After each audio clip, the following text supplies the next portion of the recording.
شريك له وأشهد أن محمدا عبده ورسوله لا نبي بعده بعد.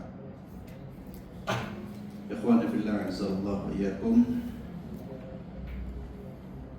Mulai malam hari ini dan seterusnya insyaallah kita akan membahas kitab Al-Adabul Mufrad,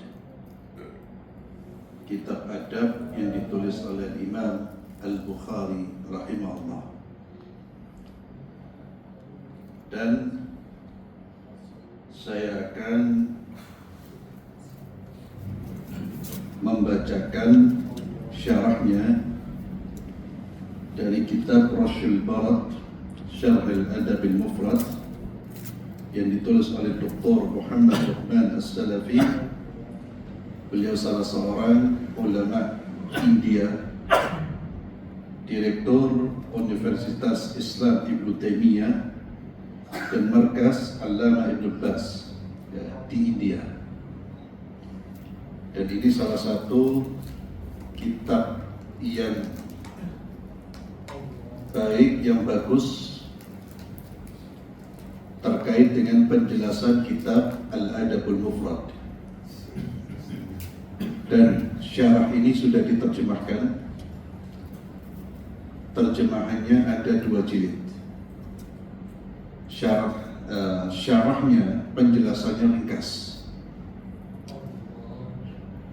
Dr. Muhammad Luqman menyampaikan hadis, kemudian membuat kesimpulan dalam bentuk beberapa pelajaran yang bisa dipetik dari hadis 1, 2, 3 dan seterusnya. Ikhwani fillah azza-Allah wa iyyakum.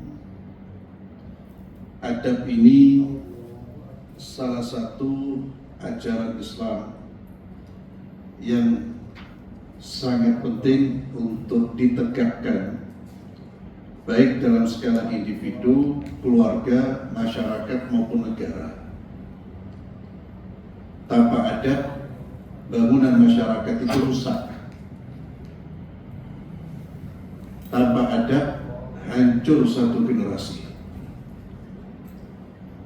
Dan kita saat ini mengalami penurunan perilaku adab. Itu yang kita saksikan, kita lihat. Padahal adab ini memegang peranan penting baik dalam membangun kekuatan umat maupun dalam mendapatkan tiket ke surga. Tanpa adab susah. Tanpa adab susah, sulit. Dan sekali lagi sangat disayangkan kita melihat adab-adab Islami ini sudah mulai ditinggalkan. Itulah pentingnya kita kembali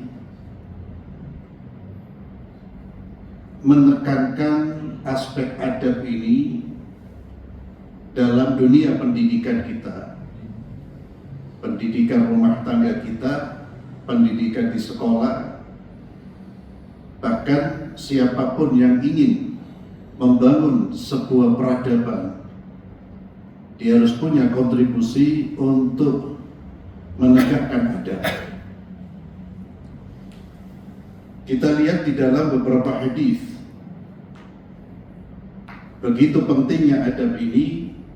Di antaranya apa yang disampaikan oleh Nabi kita Muhammad SAW di dalam hadis yang diriwayatkan oleh Imam Al-Bukhari di dalam kitab Al-Adabul Mufrad, "Bu'itsu liutammima salihal akhlaq." Aku diutus untuk menyempurnakan akhlak yang baik. Jadi salah satu misinya Nabi itu mengajarkan akhlak dan mendidik umatnya di atas akhlak yang mulia.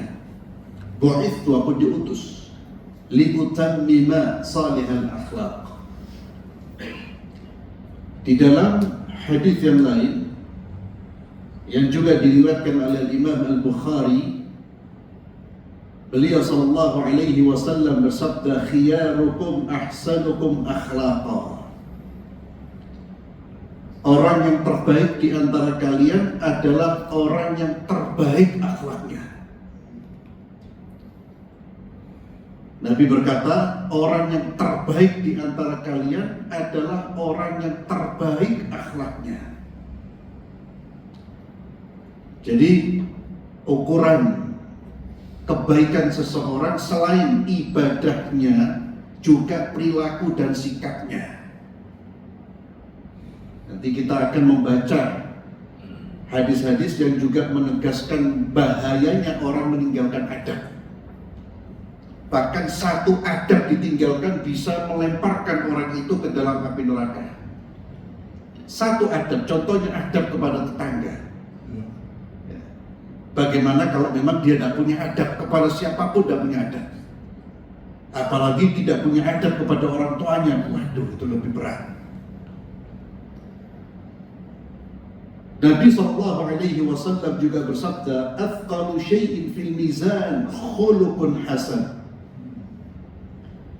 Yang paling memberatkan timbangan kebaikan seseorang itu akhlaknya.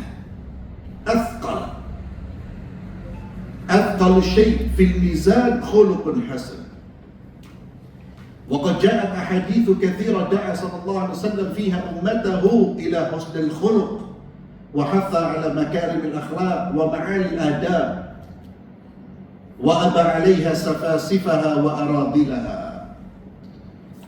Dan telah datang hadis-hadis yang begitu banyak yang mengajak, yang Nabi SAW berseru, menyerukan agar umatnya berperilaku dengan akhlak yang baik.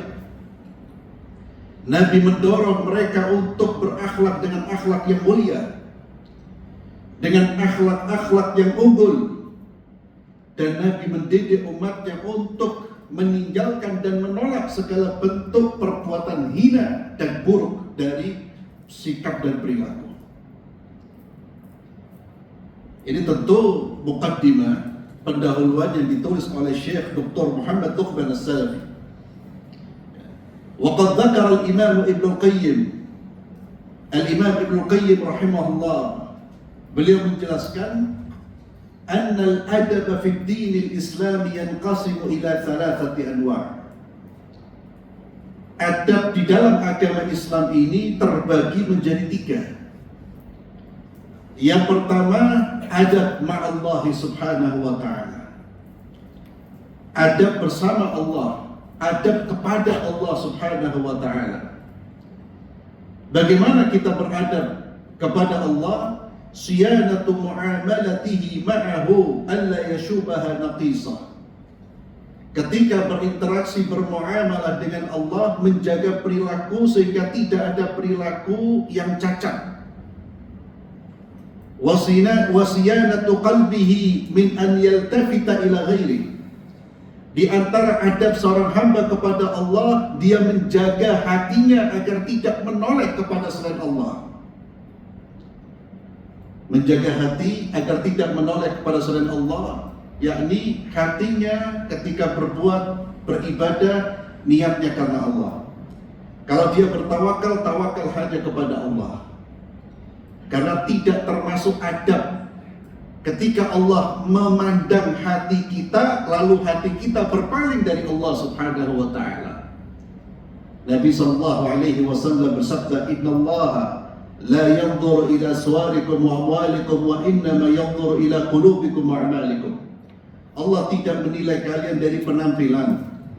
Allah tidak menilai kalian dari harta. La yanzur ila suwarikum wa amwalikum wa innama yanzur ila qulubikum wa a'malikum. Allah menilai kalian dari hati dan amal perbuatan.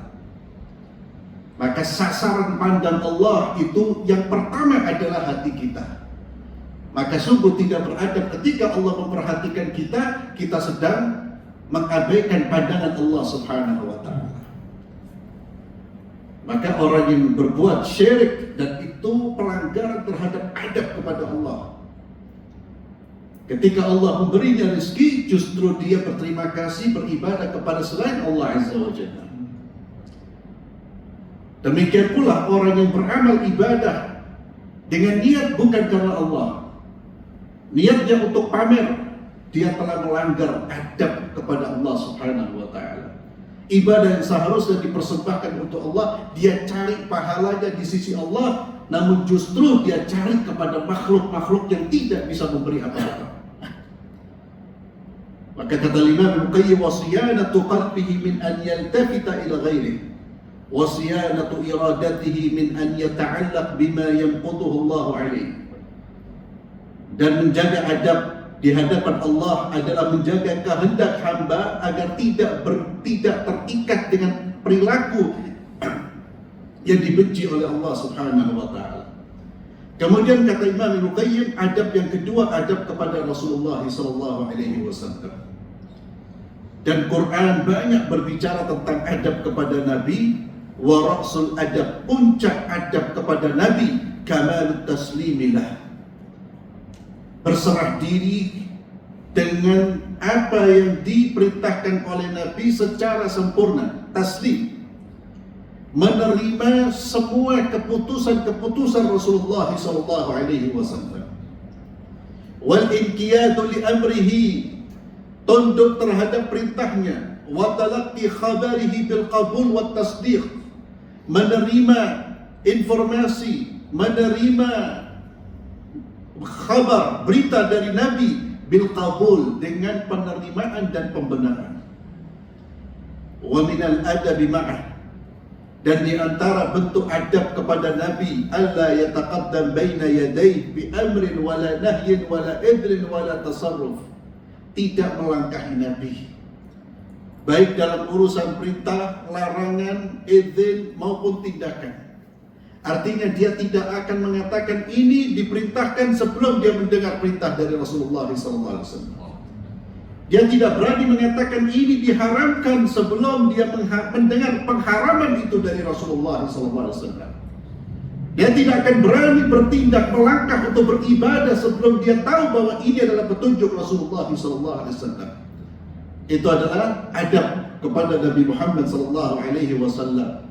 Dan adab ini Allah sebutkan di dalam surah Al-Hujurat, ya ayyuhalladzina amanu la tuqaddimu baina yadayillahi wa rasulih. Wa min al-adabi ma'ahu alla turfa'u al-aswat fawqa sawtih. Di antara bentuk adab kepada Nabi, tidak meninggikan suara melebihi suara baginda Muhammad sallallahu alaihi wasallam. Fa innahu sababu lihubutil a'mal. Meninggikan suara itu dapat menyebabkan gugurnya amal. Sebagaimana Allah sebutkan dalam surat Al-Hujurat, la tarfa'u aswatakum fawqa sautin nabi wa la tajharu bil qawli ka jahri ba'dikum li ba'din an tahbata a'malukum wa antum la tash'urun. Kemudian kata Imam Ibnu Qayyim rahimahullah, famadzan, lalu bagaimana dengan orang-orang yang meninggikan pendapatnya, kesimpulan pemikirannya di atas sunnahnya Nabi. Kalau meninggikan suara menggugurkan amal, bagaimana orang yang meninggikan pendapatnya di atas pendapat Rasulullah sallallahu alaihi wasallam. Kemudian beliau melanjutkan, wa adabu ma'al khalq, adab terhadap makhluk, wa huwa muamalatuhum ala ikhtilafi maratibihim bima yaliqu bihim, bergaul dengan mereka ala ikhtilafi maratibihim, sesuai dengan posisi mereka, sesuai dengan perilaku yang layak bagi mereka. Falikulli martabatin adab, setiap martabah itu ada adab. Fama'al walidaini adab, martabat yang tertinggi, posisi yang tertinggi orang tua, ada adabnya kepada mereka. Wa ma'al alim adabun akhar, terhadap orang yang berilmu ada adab yang lain. Wa ma'as sultan adabun yaliqu bih, terhadap penguasa ada adab yang layak baginya. Wa ma'al aqran, terhadap kawan-kawan ada adab yang layak bagi mereka. Wa ma'al ajanib adabun ghaira adabihi ma'ashabi, terhadap orang-orang yang bukan kawannya, orang asing, orang lain, ada adab pula. Wadhawi ansihi wa ma'ad dhaif, dan terhadap tamu juga adab, yang mana tidak seperti adab terhadap istri dan keluarganya. Walikulli halin adab, setiap kondisi itu ada adab. Bahkan makan ada adabnya, minum ada adabnya, naik kendaraan ada adabnya, masuk keluar rumah ada adabnya, safar ada adabnya, iqamah ada adabnya, wadaum, tidur ada adabnya, kalam, bicara pun ada adabnya, walis sukuti wal istima' adab, sampai mendengar itu ada adabnya. Dan agama Islam adalah agama adab. Adab itu menyesuaikan perilaku sesuai dengan aturan Allah, itu yang disebut dengan adab.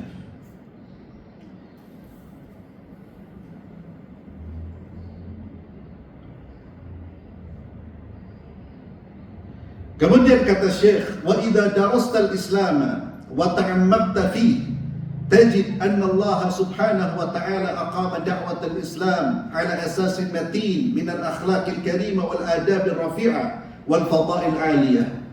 Dan jika engkau belajar Islam dan engkau memperdalam ajaran Islam, engkau akan mendapati bahwasanya Allah Subhanahu wa taala menegakkan dakwah Islam di atas dasar yang sangat kokoh dari akhlak yang mulia dan adab yang tinggi serta keutamaan-keutamaan yang agung. Wa awda'anna hadhihi al-akhlaq an-nabilah hiya aslu kulli khair wa miftahu kulli salah wa falah wa najah. Dan di situ dijelaskan bahwasanya akhlak yang mulia ini merupakan dasar, bahkan prinsip dalam membuka pintu-pintu kebaikan, kunci membuka pintu kebaikan dan kesuksesan serta keberhasilan. Nah, ikhwanillah, bahkan ini diakui dan selalu didengungkan oleh orang-orang yang berbicara tentang kesuksesan di dunia, orang-orang kafir. Yang paling penting attitude, adab, akhlak. Orang pintar tapi tidak punya akhlak, jatuh dia. Dan itu diakui oleh semua orang. Orang biasa-biasa saja, tidak cerdas, tapi berakhlak lebih dihargai dan biasanya lebih sukses daripada mereka yang cerdas secara IQ tapi rusak secara moral. Apalagi Islam bukan hanya jatuh di dunia, tapi jatuh di akhirat. Ikhwani fillah azallahu wa iyyakum, itu sekelumit dari apa yang dijelaskan oleh Dr. Muhammad Luqman, dan beliau kemudian menjelaskan tentang posisi kitab Al-Adabul Mufrad yang ditulis oleh Imam Al-Bukhari. Imam Al-Bukhari ini beliau memiliki julukan apa? Amirul Mukminin fil Hadis. Kalau Umar bin Khattab Amirul Mukminin, karena beliau sebagai khalifah seluruh kaum muslimin, ini dijuluki Amirul Mukminin fil Hadis, seolah-olah beliau khalifah dalam ilmu hadis. Amirul Mukminin fil Hadis, Imam Bukhari. Ada yang tahu nama aslinya siapa? Nama aslinya siapa? Imam Bukhari. Itu orang sering loh, hadis riwayat Bukhari, Imam Bukhari, hadis riwayat Bukhari. Nama aslinya siapa?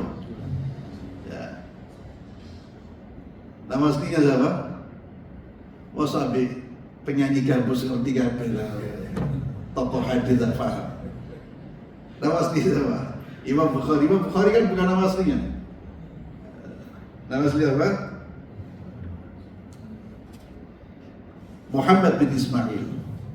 Muhammad bin Ismail, nama panggilan beliau Abu Abdullah. Abu Abdullah Muhammad bin Ismail, dan kisah tentang kecerdasan beliau, kuatnya hafalan beliau itu sudah masyhur. Itu salah satu apa orang bilang yang salah satu keajaiban dunia. Ya, itu Imam Bukhari.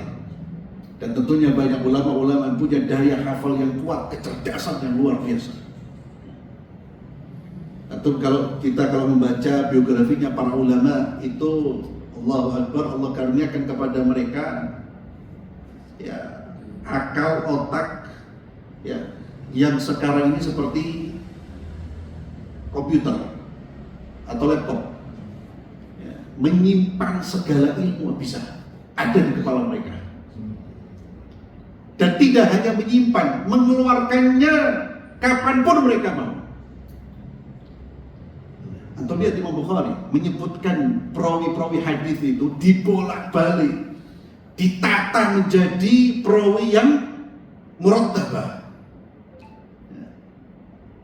Kita membaca Imam Ibnu Qayyim rahimahullah ketika beliau menjelaskan bagaimana beliau menulis kitab Zadul Ma'ad. Zadul Ma'ad itu kitab yang berisi tentang sirah nabawiyah, di situ ada fikih, di situ ada tibun nabawi, lengkap dengan penjelasan yang sangat istimewa. Beliau tulis ketika safar. Hasilnya Zadul Ma'ad. Anda tidak bisa bayangkan seperti apa mereka itu. Allahu Akbar. Di antaranya Imam Al-Bukhari rahimahullah ta'ala. Ikhwan fillah azallahu wa iyyakum. Salah satu karya penting dari Imam Al-Bukhari, Muhammad bin Ismail, adalah kitab Al-Adabul Mufrad, dan kitab ini berisi tentang adab-adab. Beliau akan menjelaskan berbagai macam adab, tapi dalam bentuk bukan penjelasan kalimat-kalimat beliau, tapi penjelasan adab-adab ini hanya dalam bentuk apa? Menyampaikan ayat, kemudian hadis-hadis Rasulullah sallallahu alaihi wasallam. Itulah mengapa kemudian para ulama memberikan syarah, memberikan komentar, memberikan penjelasan, terkadang memberikan penjelasan terhadap lafaz-lafaz hadis atau makna-makna atau kandungan-kandungan yang terdapat di dalam hadis-hadis Rasulullah sallallahu alaihi wasallam. Kita mulai dari bab pertama. Bismillahirrahmanirrahim. Al-Imam Al-Bukhari rahimahullah membuka kitab Al-Adabul Mufrad dengan bab qaulillah ta'ala. Bab terkait dengan firman Allah, wa wasaynal insana biwalidayhi husna. Surat Al-Ankabut ayat ke-8. Dan kami, kata Allah, telah memberikan wasiat kepada manusia agar berbuat baik kepada kedua orang tua. Beliau memulai kitab ini dengan dalil-dalil perintah dan keutamaan adab kepada kedua orang tua, dan ini sesuai dengan petunjuk Rasulullah SAW, di mana Nabi SAW ketika ditanya siapa orang yang pertama kali kita perlakukan dengan baik, kata Nabi, ibumu, ibumu, ibumu, ayahmu. Maka orang tua, mereka adalah orang-orang yang pertama kali kita perlakukan dengan baik, orang-orang yang paling berhak mendapatkan akhlak mulia dari anak-anak mereka. Hadis yang pertama, insyaallah saya melewati keterangan dari Imam Bukhari terkait dengan sanad. Ya, karena kitab ini dipenuhi dengan sanad. Sanad itu apa? Kumpulan perawi. Haddatsana Abu Walid qala haddatsana Syu'bah qala Al-Walid bin Aizaz akhbarani qala sami'tu Abu Amr Asy-Syaibani yaqul bla bla bla. Itu disebut dengan sanad. Sami'tu Abu Amr Asy-Syaibani yaqul haddatsana sahibu hadhihi ad-dar wa awma'a biyadi ila dari Abdullah. Abu Amr Asy-Syaibani rahimahullah, beliau berkata, telah menyampaikan kepada kami pemilik rumah ini. Lalu beliau menunjuk rumahnya Abdullah bin Mas'ud. Beliau mengatakan, pernah beliau bertanya kepada Rasulullah sallallahu alaihi wasallam, ayyul amali ahabbu ila Allah azza wa jalla?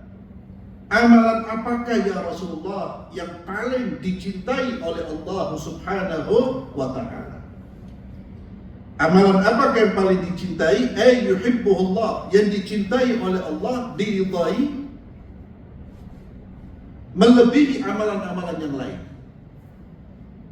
Dan pertanyaan ini, ikhwan, juga menunjukkan besarnya semangat para sahabat untuk meraih amalan-amalan yang terbaik.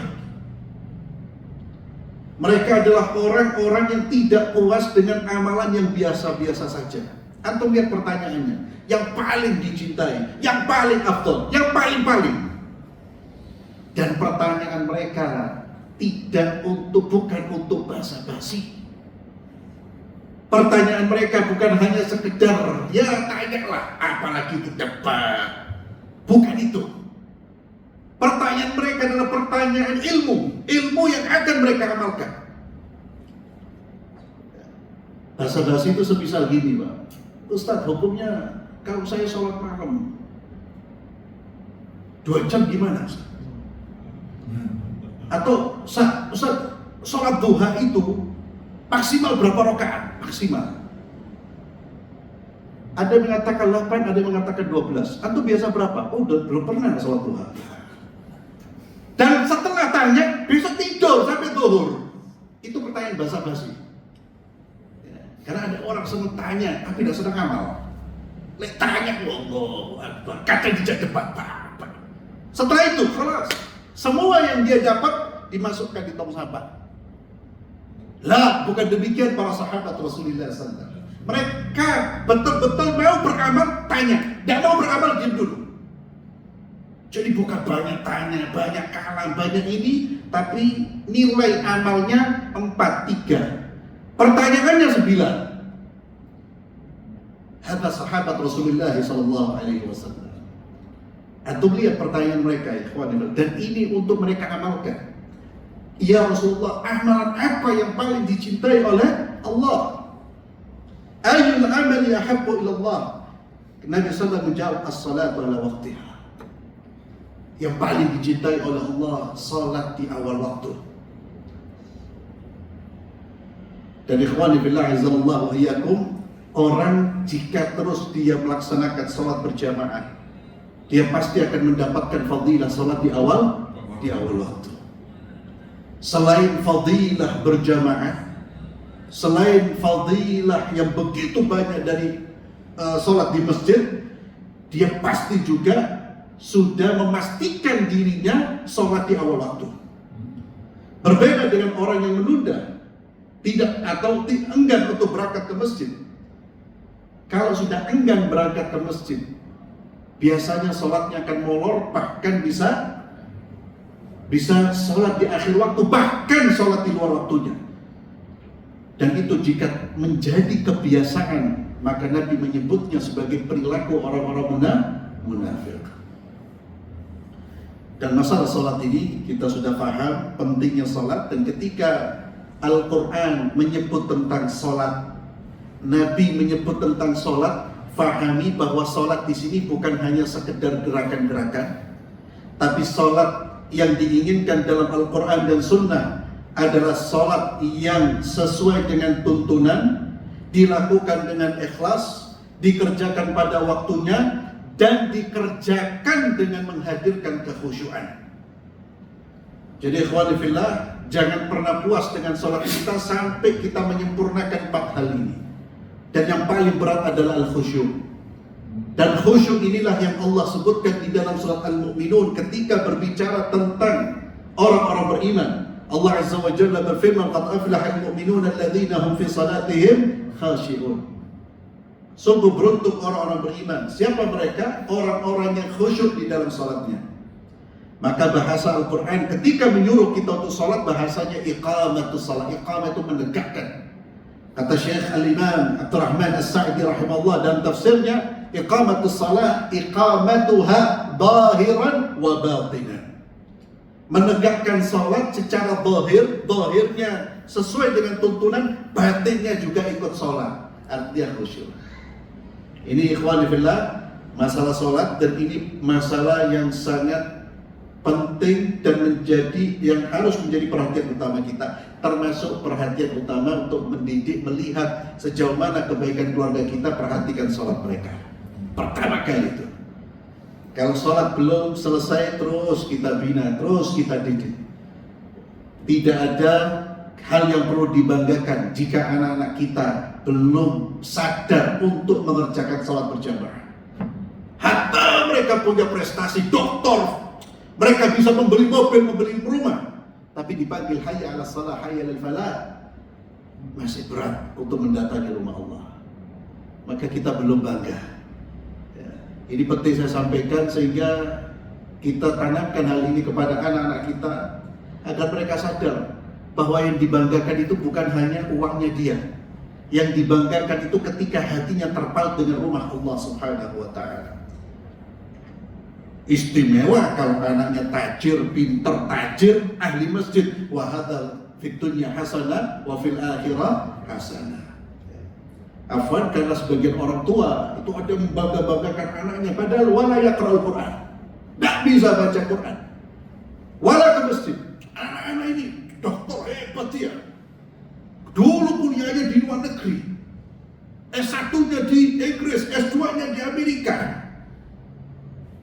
Ya Allah, betul itu kebanggaan. Kebanggaan jika ilmunya membuat dia dekat dengan Allah. Ilmunya membuat dia cinta dengan Allah, bangga. Tapi kalau membuat jauh dari Allah, apa yang mau dibanggakan? Apa yang mau dibanggakan? Ikhwani fillah, salat. Ya. Dan salah satu doa yang terus hendaknya kita baca adalah doanya Nabiullah Ibrahim. Ya, karena kita melihat banyak anak-anak kita yang belum sadar, tapi tidak boleh putus asa dan tidak boleh terlalu keras. Ya, terus dibina, dibimbing, didoakan. Apa doanya Nabiullah Ibrahim? Rabbi ja'alni muqimas salati wa min dzurriyyati. Ya. As-salatu ala waqtiha. Qultu thumma ay. Kemudian Abdullah bin Mas'ud bertanya, kemudian apa ya Rasulullah? Amalan yang paling dicintai oleh Allah. Thumma birrul walidain. Berbakti kepada kedua orang tua. Birrul walidain. Yang dimaksud bir adalah diddul uquq, lawan dari uquq. Wa huwa al-isa'a ila al-walidaini wa idha'ati huquqihima. Ya, uquq itu durhaka. Apa itu durhaka? Bersikap buruk kepada kedua orang tua dan menyia-nyiakan haknya mereka. Maka birrul walidain sebaliknya. Birrul walidain artinya al-ihsan ilal walidain. Bersikap baik kepada kedua orang tua. Wa adai huquqihima, dan menunaikan hak-hak mereka. Itu amalan yang paling dicintai oleh Allah Subhanahu wa ta'ala. Thumma ay, kemudian apa ya Rasulullah? Qala thumma al-jihadu fi sabilillah. Kemudian berperang untuk menegakkan agama Allah. Berperang di jalan Allah Subhanahu wa ta'ala. Qala haddathani bihinna walau istazattuhu lazadani. Ya. Itulah yang disampaikan Nabi kepadaku tentang amalan-amalan yang paling afdal. Kemudian kalau seandainya saya minta tambah kepada Nabi, saya bertanya lagi, kemudian apa? Ya pasti akan dijawab oleh Rasulullah SAW. Tapi Abdullah bin Mas'ud mencukupkan dengan 3 amalan yang disebutkan oleh baginda Muhammad SAW. Kemudian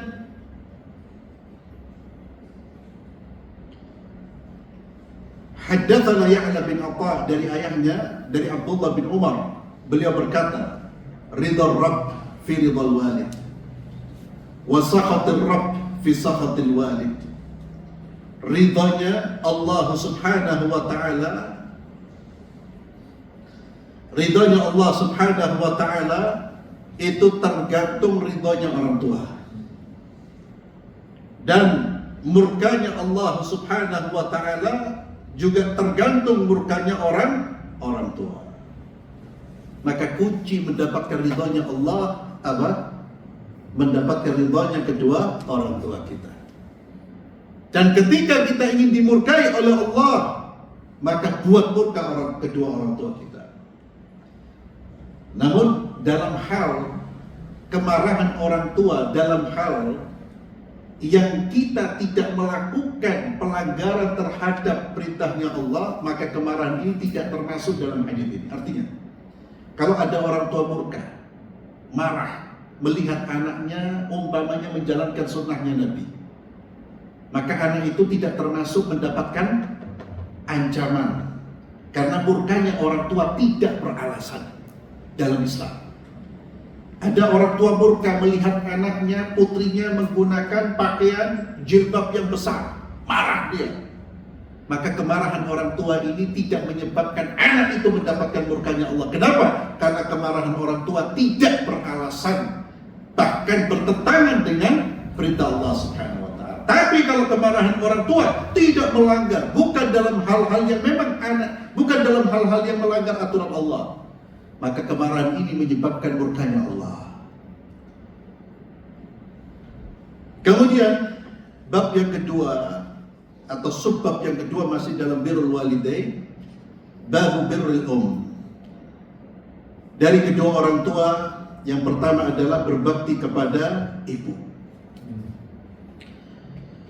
Dari Bahas bin Hakim, dari ayahnya, dari kakeknya, saya pernah bertanya kepada Rasulullah sallallahu alaihi wasallam,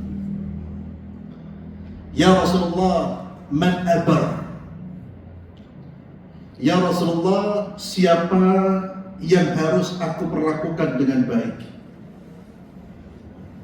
Manusia di sekitar saya yang pertama kali saya perlakukan dengan baik siapa ya Rasulullah? Qala ummak, ibumu. Kemudian saya bertanya lagi, man abar? Siapa lagi ya Rasulullah? Nabi menjawab, ummak, ibumu. Aku bertanya lagi, ya man abar? Siapa ya Rasulullah? Qala ummak, ibumu. Qultu man abar? Kemudian siapa ya Rasulullah? Abak, ayahmu. Thummal aqrab fal aqrab. Kemudian kerabat-kerabat dekatmu. Semakin dekat hubungannya denganmu, semakin besar haknya terhadap dirimu. Kemudian dari Atha bin Yasar diceritakan dari Abdullah bin Abbas, annahu atahu rajulun, datang seorang kepada Abdullah bin Abbas, faqala inni khatabtu imra'atan,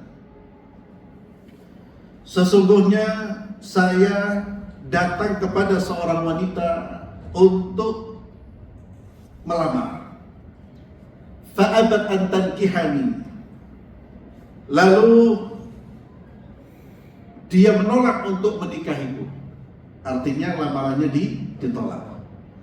Wa khatabaha ghairi fa ahabbat an tankiha.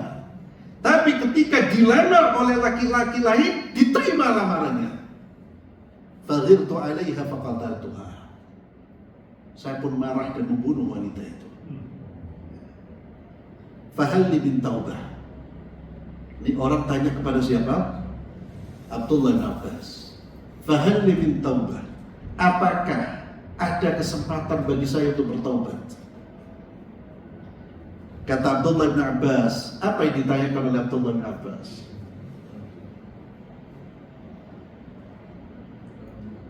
Ummuka hayyah,